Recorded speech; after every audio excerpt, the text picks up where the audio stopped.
Yeah, we don't have a chat moderator yet. Well, good evening, everybody.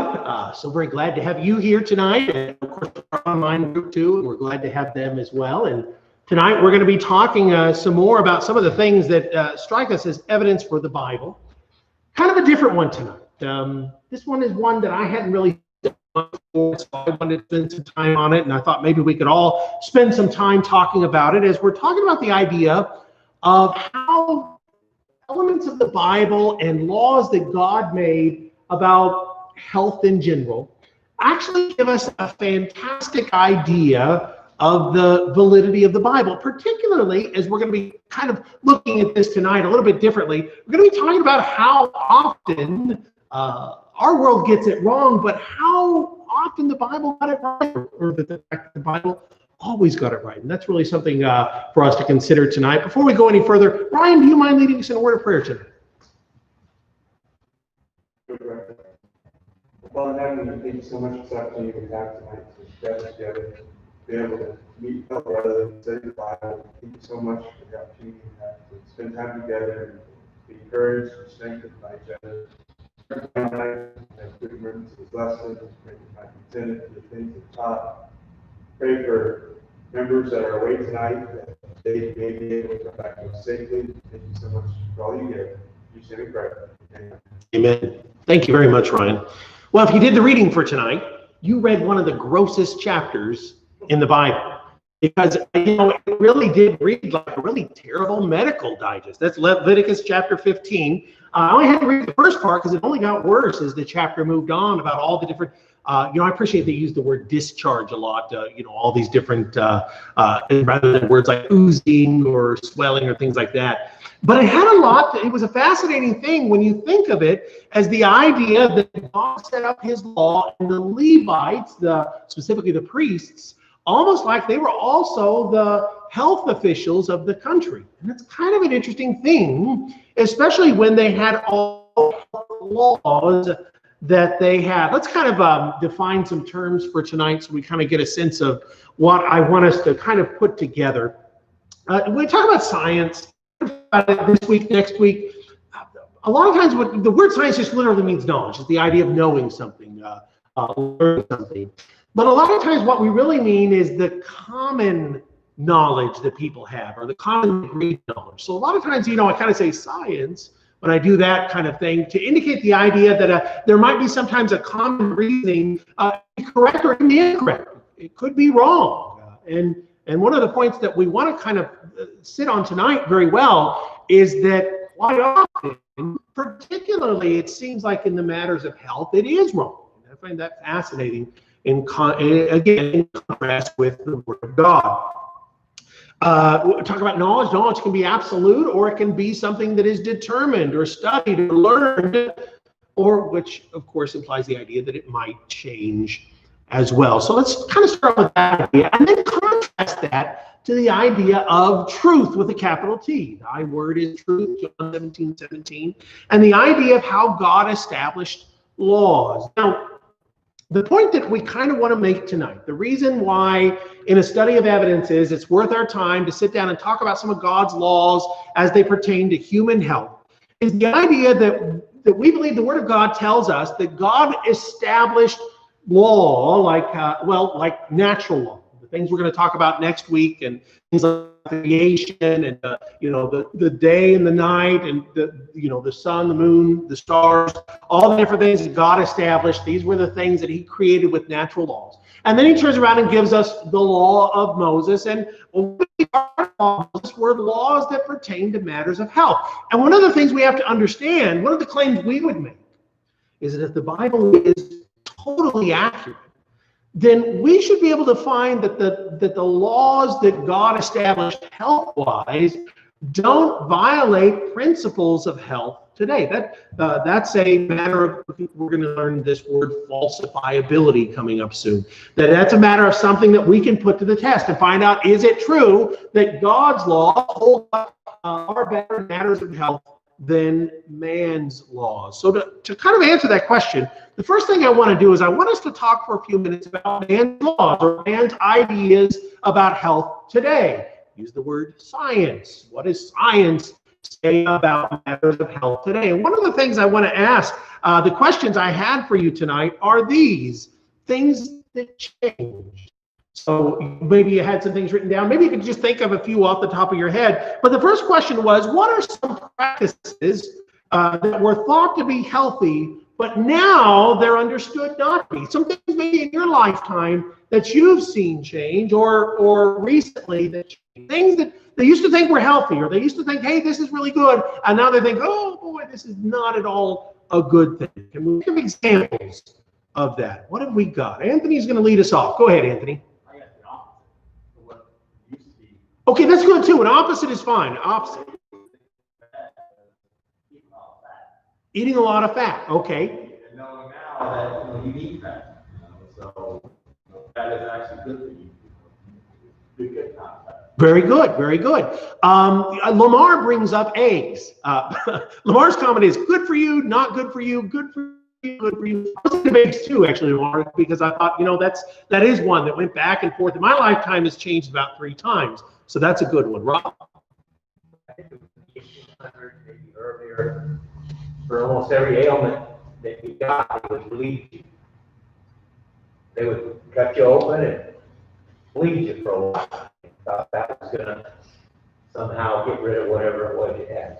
Rob, I actually want to, I'm going to put a pin on that because I want that for answer number 4, actually, because that's a good one. I used that very example, or thinking of that very example. But Rob, just so everybody heard it, Rob brought up bleeding you. That used to be a pretty common health practice, bleeding you, getting out the bad vapors. And by the way, that wasn't like in ancient times, but that's what killed George Washington. So that's, not so ancient of a thing. Lisa Ruth throws down Coca-Cola. As a health drink, interestingly enough. And what's along the lines of soda that comes along, something that they thought was just a great thing. It was in soda. They said, there's too much sugar in soda, so what do we need to do? Well, fat-free or sugar-free, but what did they use? Yeah, aspartame. And now we're starting to think, maybe that stuff's pretty terrible. Who else has got something?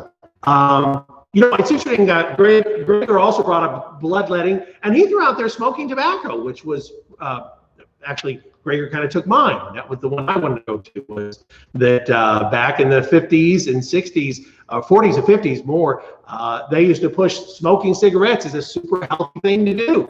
That was the doctor here recommending that. So just like Gregor says here. Gregor also mentions cocaine. There's another one. George? Smoking, the doctors would prescribe it for asthma. For asthma. Isn't that incredible? Prescribing smoking for asthma. Prescribing smoking for asthma. That's really incredible. What else have we got? Stephen? I had 2 here. Lobotomies for mental illness and heroin for cough. I want to come back to the heroin. Actually, Stephen, that's another one I used for a little further on, but that's a good one. D mentions putting oil on burns has changed a lot. That's kind of interesting. That's actually something interesting about something the Bible has to say soon. So we'll come back to what Dee said here. Stan mentions also bloodletting. That was a popular service, he says. Teresa mentions jogging, which maybe that's hard on the body now. Stan mentions leeches being used, and that's kind of an interesting one. Lisa mentioned Stephen, sorry. Stephen said he lost the feed for a second there. And Stan talked about drilling holes in your head. Drilling holes in your head used to be really popular. Isn't that insane, George? The use of mercury. Mercury was used to cure a lot of illnesses. Yeah. They used mercury a lot too.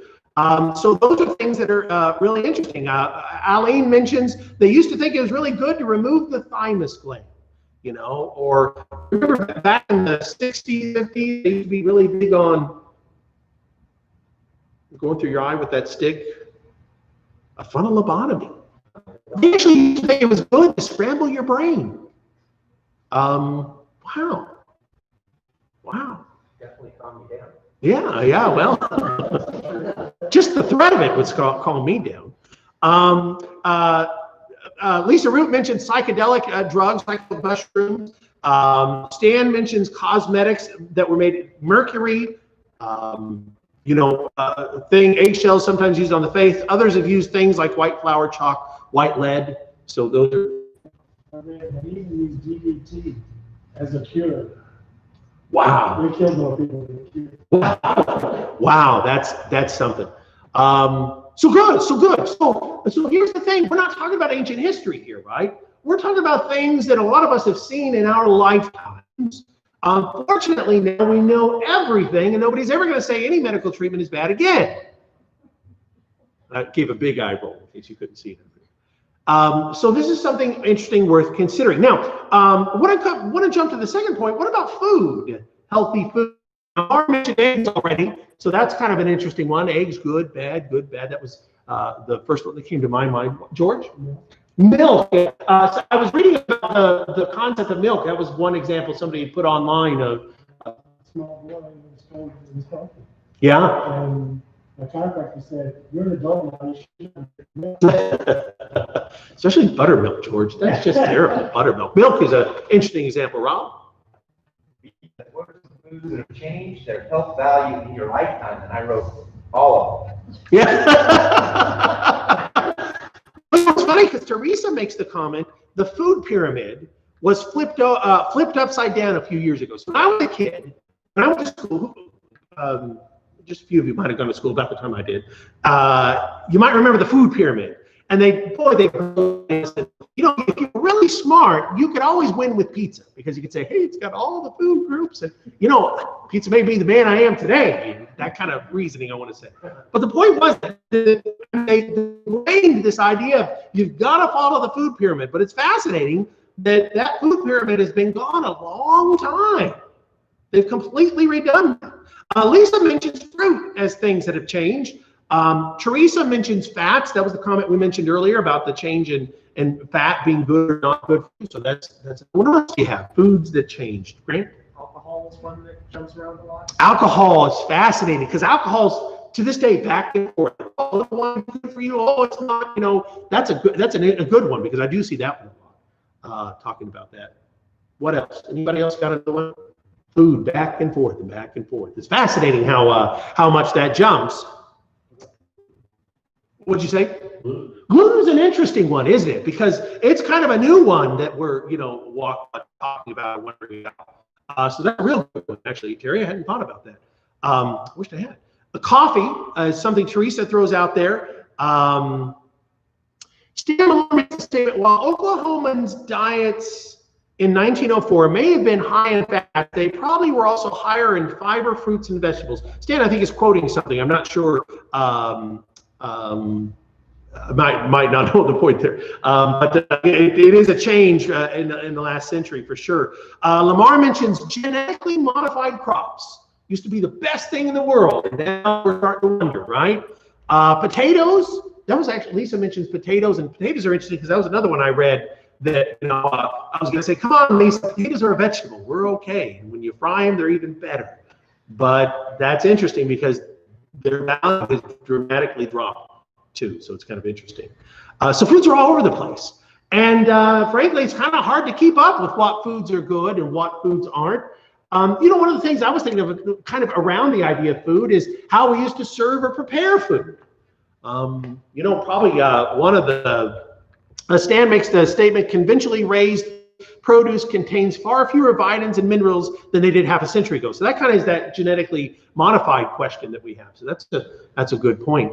One of the things I was thinking about is that, it used to be everybody who was rich lived off of lead water lines and got lots and lots of diseases. Lead plates was a common thing too, lead bowls and things like that. One of the interesting things is in the Middle Ages, they talk about the diets of there was only two classes really. There wasn't a middle class. So you had the rich and the poor. And the poor, typically, especially in Europe, they might eat porridge, and in Europe, the rich might eat heavy meats and things like that. And they always talk about the fact that the poor, while they worked really hard, their health was much better than the rich, who thought they were eating the best foods and they were killing themselves with the things they were eating. It's a real interesting dichotomy of how that works. Anybody have any other comments on food? Yeah. made a bleach to let out. I forgot about that, Linda. I forgot about that because, you know, you say that, I'm trying to think. I'm thinking it might have been like Thomas Jefferson that was, wrote a bunch of stuff on whether or not tomatoes were poisoned. I forgot all about that, Linda. And I forgot about the fact that it had something to do with the lead, that was what was poisonous about them. I'd forgotten all about that. I remember that. Oh, go ahead. We have a really good example in the Bible of eating that heavy food in Daniel. He wouldn't eat That's right. food. The king's dainties. Yeah, you always wonder what that is, but it's got to be high fatty foods, right? Yeah, he just ate vegetables and in a week's time was better for it. That's an interesting one. Interesting point. Stan brings up in the past growth hormones and antibiotics and things like that. Genetically modified feed were never fed to animals. So, you know, again, some of those changes about how we prepare food. So we see a lot of changes have gone on. And again, in our lifetime, we've all borne witness that things that were good aren't good, things that aren't good became good, and you know, we're expecting probably changes in the future as well. Kind of a tougher question. What kind of generic changes in how we just understand health in general have changed in the last 100 years or so? Kind of, I realize that's a lot like these other questions, so maybe, you know, didn't have a lot of answers. I was thinking of some specific things, but what do you got, Monique? I'm just thinking just overall that early on they didn't have all the information and people didn't expect doctors to solve all their problems. And I think today with all our technology that we think we go into the doctor, they figure out what it is, they fix us all, and forget that it's still a practice. It's not a finite science. So Monique's interesting observation is that we've become so confident in the last 100 years over the technology and the quality of medicine is that we've put greater confidence in medical practitioners. That's a really interesting observation. You know, Teresa actually says technology is a big thing that's changed for us. She talks about better drugs and the fact that, frankly, 100 years ago, drugs were very seldom a way of treating sickness. And today, drugs are probably the first way of treating most illnesses or issues. So it's very interesting how that's been a big change that we've seen. Rob? Well, it's evident that people are living longer today than they did previously, but it's hard to determine how our health has changed. Other than that, record keeping has also exponentially changed. So today they say that there's more Down syndrome, Asperger's, diabetes, cancer, you know, depression, all these health issues more prevalent now than ever before in history. But of course, back then we didn't have the same ability to get that information as quickly as we do today. I'm not sure how somebody would measure that. That's very interesting way of considering that, Rob. The idea of how we have different measurements on those things. That's interesting. Interesting point. Got a couple of comments here. Teresa throws out there the knowledge of germs has changed things dramatically. Now, by the way, that's going to be super important here in just a few minutes as we kind of talk about the knowledge of germs. That actually was the game changer, I would suggest to you, in health, modern health. The knowledge of germs, germ theory, was probably the biggest changer of health in the last 100 years. That's a really good one. I like the other one of pharmacology being the big change too. Stan throws out the idea aspirin was considered, about 100 years ago, aspirin was considered America's most common drug. You know, 100 years ago, it was the wonder drug. And, you know, and then he talks about, you know, the discovery of insulin, and antibiotics weren't even there 100 years ago to think about. Stan mentions x-rays. He says we've gone from x-rays to sophisticated CT and MRI scanners. So very interesting how technology has been one of the big thing. Lisa Root makes a point to say that one of the big changes is that medicine is now more focused on individual versus a one-size-fits-all. She says everybody reacts differently to these things. Go ahead. I was just going to say that even in my lifetime, when you had surgery or things like that, they would just prescribe whatever heavy-duty painkiller, and now they're realizing that they're people addicted, and doctors are having to rethink what they give you to recover because of addiction. That's a really neat comment. Did you hear that? The idea was 30 years ago, they just ran the prescription and gave you whatever you wanted, as much as you wanted. And now they're realizing, hey, we're creating addicts, we're creating health problems of people that are over-medicated, and that's a fascinating observation. Aline makes the comment, in the 1990s, estrogen was believed to prevent Alzheimer's and osteoporosis. So it's prescribed to a lot of people. It didn't prevent those things, but it did give them cancer. One of the things that I think is interesting that I was going to suggest is one of the things that I see has changed. I missed Lamar's comment. Lamar says sedentary lifestyle.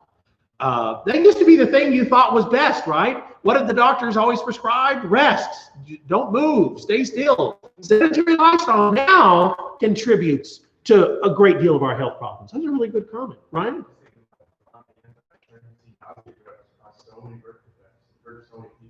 You know, interestingly enough, Ryan, Alan's going to help me out here because we were talking earlier today, and she was making a point about some of the drugs that were prescribed in the 60s and 70s brought along horrific birth defects. You know, that they just didn't have a sense of how some of these drugs that they thought were really going to change things actually brought about some horrible incidents a little further on. So that's a really good point, Ryan, about the impact of some of those drugs on pregnancies. That was one of the things that they didn't appreciate how damaging it's going to be. Vestigial organs, by the way. And if anything in my brain is a vestigial organ, I'm going to be hurt. What's a vestigial organ? Your appendix is supposed to be a vestigial. So a vestigial organ is an organ that what?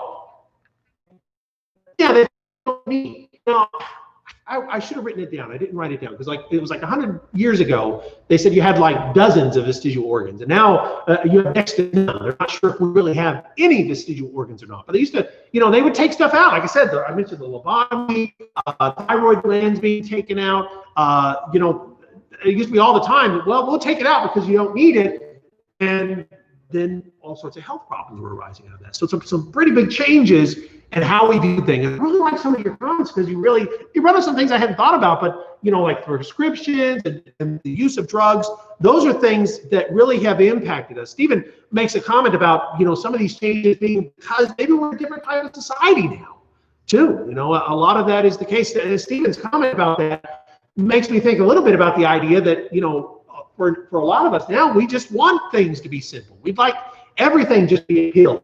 I'd like to have a pill that made me understand anything about the Bible, rather than have to study to show myself approved. Maybe in some ways that's something that's come out of that. Last point, you guys have already brought up a lot of these. I was thinking, what are specifically some medicines that we prescribed that actually were deadly, that were killers? And we've already mentioned a bunch. George, DDT, you got any others, George? That was a good one. Yeah, Stephen mentioned heroin for cough. Actually, Stephen, I found the bottle. I didn't find the bottle. I found a picture of that bottle. When they were prescribing it. So they used to prescribe heroin as a cough medicine for all things. There was a guy back in the 20s or 30s, and he had this idea that one of the great treatments for certain infections was malaria. And so he'd go around giving people malaria. He won the Nobel Prize for Science. For goodness sakes, that's incredible. That's the way it was. This is, like I said, this is in the last century, that kind of thing. Teresa mentions leeching, bloodletting. These are the things we've mentioned. Lobotomy, cigarette smoking, all things that have been prescribed and have been said, hey, let's use these things to treat it. And I put down arsenic. That was maybe somebody even mentioned that one already. In fact, arsenic, the treatment for fever, just some really outrageous things. And that's just in the last century. We've really seen problems like this for millennia. They were reading, so I was reading some texts I wasn't reading them, somebody read texts out of Egypt, ancient Egypt. They were talking about what they were describing. And they were prescribing things like, if you rub dirt into an open wound and, bacteria in an open wound, it'll be better. What is going on? The really could make a mess of things too. Now, what's fascinating about all of this, all the different things that we've seen, here's the idea I want you to do. We talked a lot about this to establish a very, very important idea. That health is probably one of the areas where we have had the least certainty in regards to science. In fact, there's a lot of you today that have a lot of skepticism towards our medical professionals because experience taught us maybe they just don't know quite as much as they think they do. That's why what we're about to say about the Bible becomes even more remarkable as we talk about these things. I've got a couple more comments. Lisa Root mentions using silver or gasoline to clean wounds. Arsenic, Stephen Root mentions arsenic as a topical anesthetic. It's just outrageous. But the Bible, which has a great deal of laws and rules that were meant about health and hygiene, fascinatingly enough, has none of these issues. Let's talk about the laws of the law of Moses. I asked you to give me 3 examples, some dietary laws of Moses. So give me some examples. Dietary, meaning you're eating, laws of Moses. What do you got? Swine is not to be eaten. Swine, Is not to be eaten. not to be eaten. Swine is not to be eaten. What else do you got? Swine, that's what we think of first. But it's interesting is it's not by far the only mammal we're not, Moses, not us. Moses said the people weren't to eat. Rob? It just came to mind, I don't know, but crustaceans, things like lobster. Yes, crustaceans. Right, crustaceans were something if we were Jews, if we lived in law, Moses, Melody. What else do you remember? Stephen Root throws down snakes. Snakes, good. Teresa just said they were clean animals, and she said clean animals they had cloven hoofs and they chewed the cud. And that's actually going to come back to that here in just a moment. Debbie? One thing, and then I have a different topic, but it had to have that and, it wasn't an or. Yeah, it wasn't an or. It wasn't cloven hooves or chew the cud. It had to be both. If it was just one of them, unclean. So, Was birds of prey. birds of prey. They carried disease and things like that. Mhm. Couldn't eat it. Couldn't eat it. Very good. Ryan? Couldn't eat dead things. Very good. Very important. You couldn't eat dead things. In fact, you weren't even supposed to do what with dead things? You weren't even supposed to touch them. Very interesting. Anybody else? Not boil meat in. Yes. So you could not boil something in its own milk, and you could not cook something with what in it? Blood. And that's Teresa says no blood. So that's interesting. Now, Lisa actually asked the question, what about animals that were meant for sacrifices? Well, what's interesting about that is who was allowed to eat sacrificed animals? Who only? Yeah, the Levites, the priests. Yeah. So they were allowed to eat that. But remember, they were only actually allowed to eat it after it had been offered. And that was one of the things about the sons of Eli. They were taking it before it got offered. So very interesting. Very interesting. So Teresa says seafood or fish without scales. Fish without scales. Very good.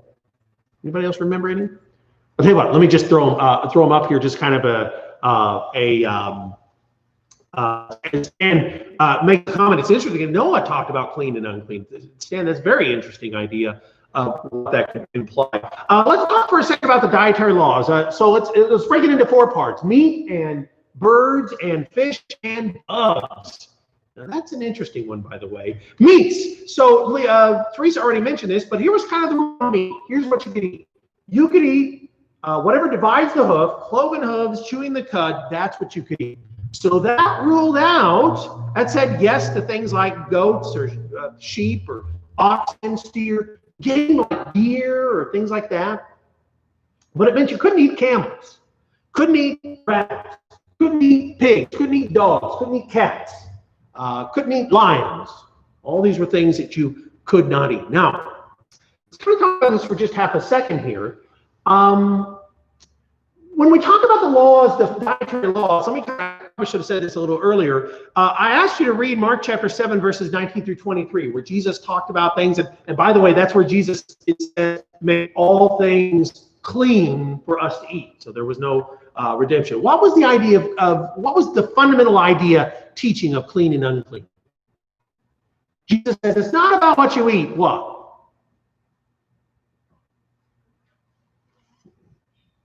Well, so if we can eat clean and unclean today, I kind of say, well, I'm not being too dramatically serious, but what was it meant to teach? Anybody want to? Michael, I see you going to it. I appreciate that. Would you mind reading it for us? Mark chapter 7, 19 through 23. Mark 7, 19 through 23. Go ahead. Because it does not go into his throat, but into his stomach, and is eliminated. Thus he declared all foods clean. He was saying, that which proceeds out of the man, that is what defiles the man.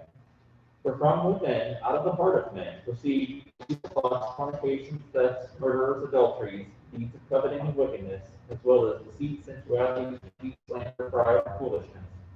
All these evil things proceed from within and defile the man. So it's very interesting what Michael just read, and I see our comments online are following up on this idea, is that Jesus was saying, the whole idea of clean and unclean was meant to get us to understand that there's a distinction of things that defile us. And then Jesus, you don't really defile a man. Stephen Root says sin versus righteousness, or Stan points out it's what's in our heart. Teresa says food doesn't defile a man. What comes out of us, what comes out of the heart, that's what truly defiles us. And the idea of clean and unclean was the concept of the contamination of sin. So fundamentally, first and foremost, let's understand that's what the basis of these laws was all about. Yet, when God made this distinction, what's fascinating is he gave us creatures that the health benefits were very interesting. For example, what's the issue with pork? In ancient times, especially. You have to eat it really well. I mean, You have to cook it very well. I just forgot what it's called. I know you all just said it. Trichinosis. There you go. I was going to say, Even have parasites. A lot today are highly regulatory. Very interesting how our pork laws today, there's some great stories about the places. But the idea is, yes, that pork was very much a carrier. Look at it, trichinosis. Yeah, gotcha. So very interesting. When do you eat rabbits, by the way? I didn't know this until I went rabbit hunting years ago,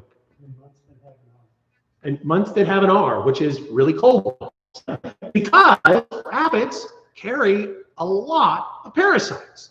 They're actually pretty dangerous like this. What's interesting is that these things were very dangerous. In fact, when you go down through it, things that were animals of prey and things like that tended to be your problematic creatures as far as eating them. That went the same for fowl. You could eat poultry, pigeon, doves, but you couldn't eat things that were carrion, or which is to say they ate dead things, or birds of prey, because the potential, and to this day we still don't actually, because the potential they have for giving you sicknesses. Fish, when it came to fish, fins and scales. But of course, the idea of some of these other things, fins and scales, tend to be the ones that were the safest, and these other things offered a potential for lots of sickness. And even insects, even the rules about insects. By the way, so what kind of bugs could you eat? Locusts, very popular. Spiders, I was waiting for Wendy to say it. You eat spiders. But the point of it is fascinating about insects, because the concept of insects was, Teresa mentioned, locusts, grasshoppers. That's a good, again, those are the insects we could eat. These rules were set up, and as I said, the purpose really wasn't about health, and yet they flow down a very systematic health process, and it's really fascinating about these things. Let's talk for just a couple of minutes. I've spent a little more time than I meant to on this first part, so let's talk a little bit about, Stephen, go ahead. I just have a question about that last issue. When Christ prayed,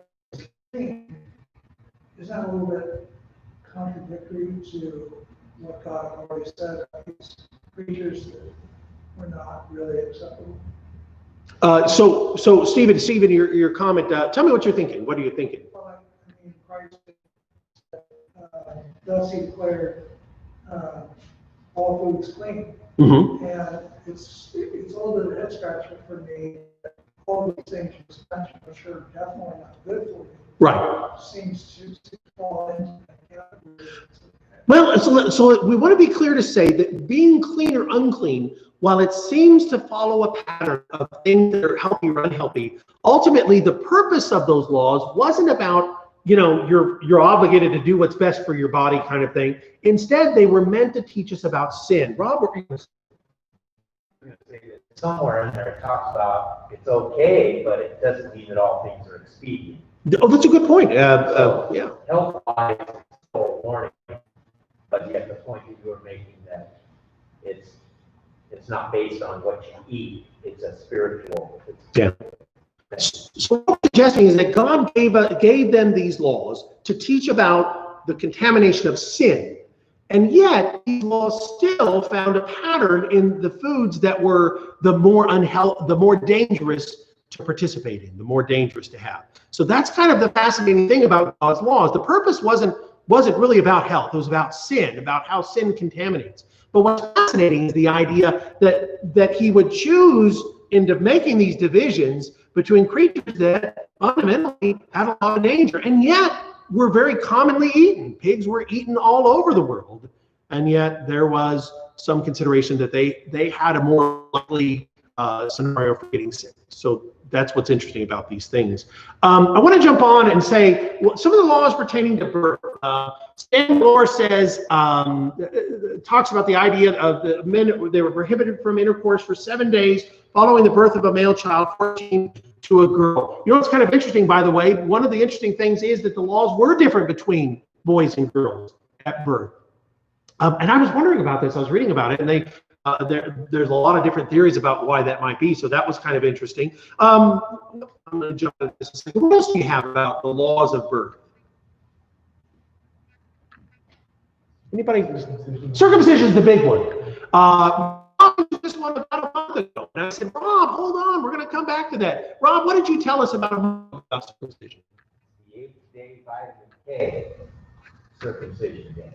So circumcision according to law was to be done on the 8th day, Rob is telling us. And Rob says 8th day vitamin K. What do you mean, Rob? Vitamin K is a coagulant, so it helps to stop the bleeding quicker than male life. So at your 8th day after birth, Rob is saying, and this is something I've read and brought it up for that reason too, vitamin K is at its highest in your blood, and it's a coagulant. So a very interesting observation of how those things kind of line up. So these are the things that we're considering. Anybody else have any others? Mention the recovery time for the mother, and you know her rest and things like that, and how the Bible sought to protect the mother who would deliver the child, that she was to be given rest and some time away from these things. That was fascinating too. Anthony, do you have a comment? Since it's 8 days for vitamin K to be met most in the body, so what's going on today? Males doesn't need 8 days to get circumcised. One thing, you're getting lots of shots as babies. You're getting tons of shots. So right off the top, that's one of the things we're changed, is that instead of waiting 8 days for those things, they're just giving you lots of shots for it. So that's an interesting question, Anthony. I think it's a little differently today because we use technology to overcome some of that. Good point, Monique. And I think along with that, they give vitamin K shots to babies. Yeah, very good, very good. I want to jump ahead. I'm going to move out of this one real quickly for the sake of time, and I want to talk about sanitation. I'm going to talk about sanitation. We won't read it for the sake of time, but Deuteronomy 23 talked about the idea of how sanitary facilities were located outside of camp. You weren't to have these things, and you know the idea of washing and stuff. And towards the last point I wanted to talk about, some of the laws about sicknesses and such. What's fascinating about these rules is that these are rules that today we all follow.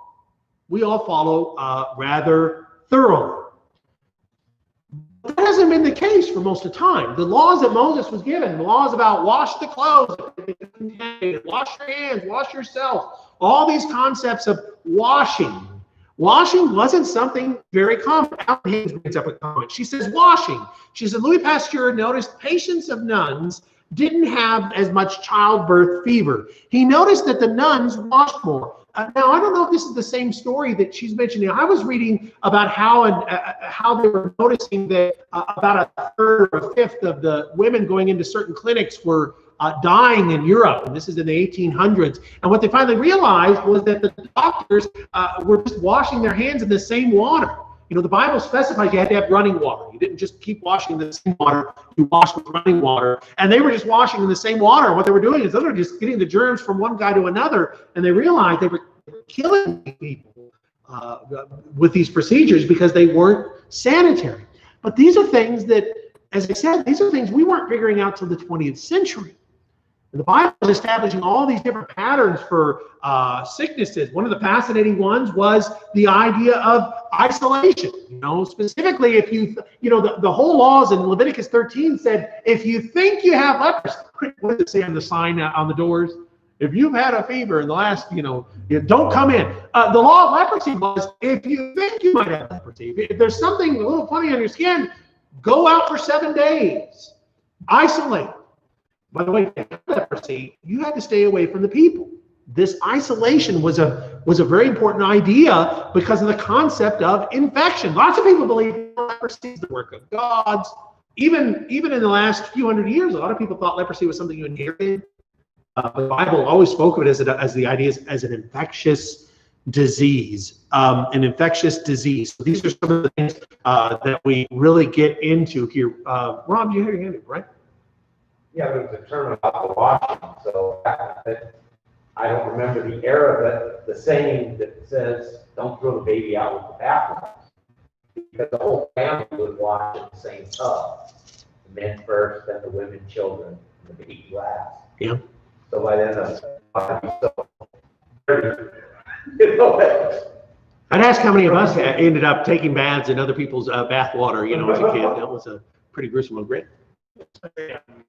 I don't think it really hits us the same today that back then, before they knew about germs, it's probably seemed kind of nonsensical almost that, anything could travel invisibly between things that, washing didn't really make sense. It's fascinating you say that, Grant, that the concept, as you mentioned, germ theory would have just sounded outrageous. And yet the Bible designs its health laws around the idea that there's some concept like this. Did I see George? Well, I don't know what time period it was, but surgeons would think nothing of going in their bodies and they go right back into the operating. That was the one I was reading. It was about specifically they were talking about they would handle a dead body or they'd wash their hands and then they'd go deliver these babies and the mothers would die. And George, I kind of cut you off there. I apologize, but that was exactly what I was reading about. How and of course, like Ryan said, one of the things about Moses was don't handle dead bodies.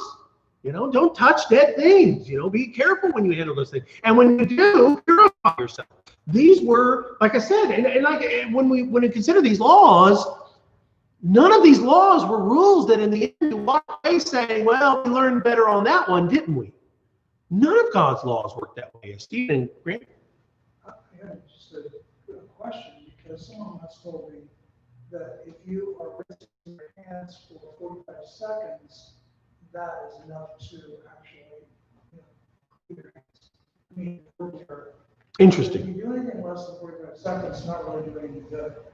So that kind of speaks to this running water. Yeah, the running water conversation. Very interesting. Like I said, again, not just because it was the idea that the water itself could cleanse. Like I said, it had a value to it. Not a supernatural one either. That's what's fascinating about these laws. We're just about out of time. Anthony wants to ring the bell, and I want him to. So I want to just say one of the other fascinating things was something called the water purification, which was a series of things you were to make ointments out of. It include ash and hyssop, and ash. What did our old pioneer ancestors use ash to make? Soap. And hyssop is an antibiotic. It's fascinating, all these things that were designed. And you might think, well, yeah, they came out of Egypt. Maybe they could have learned these things from Egypt. But this is where Egypt was saying, yeah, rub mud in it. Yeah, that'll be good. They didn't. They didn't. As we kind of talk about this, let me jump to my conclusion. The conclusion is we live in a world where very few of us have confidence in our medical practitioners, because we've experienced in our lives lots of times and things where we said that doesn't make sense. Now we go back the last 100 years and we'd say, and there's been some phenomenally bad ideas in matters of health science. Yet most people would probably say, if you said, hey, you know, what do you think has a better track record? The Bible with matters of health, or, oh, you know, of course science does. That's a pretty astounding faith. To believe that, you know, that you have that trust in those things as opposed to things that the Word of God would say. Conversely, the point that we're walking away with tonight is that these Old Testament health practices that are 3,500 years old, they've been profitable. Like I said, I want to be careful to say many of them, they weren't designed purely for the concept of health.